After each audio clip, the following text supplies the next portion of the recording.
சென்னை தலைமைச் செயலகத்தினுடைய அரசு அதிகாரிகளில் 68க்கு மேற்பட்ட அரசு அதிகாரிகள் சென்னை தலைமைச் செயலகத்தில் ஒருவர் வன்னியர் இல்லை. டிஜிபி அந்தஸ்தில் இருக்கக்கூடிய காவல்துறை உயர் அதிகாரிகளில் ஒருவர் வன்னியர் இல்லை. பல்கலைக்கழக துணைவேந்தர்களில் இல்லை. தமிழ்நாடு தேர்வாணையத்தினுடைய உறுப்பினர் பதவியில் இல்லை.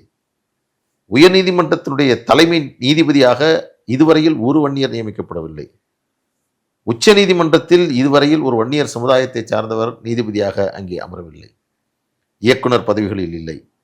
இதையெல்லாம் எடுத்து சொல்லி குரூப் 1 மற்றும் 2 அந்த பொறுப்புகளிலும் வன்னியர்கள் இல்லை. உயர் பதவிகளிலும் வன்னியர் இல்லை.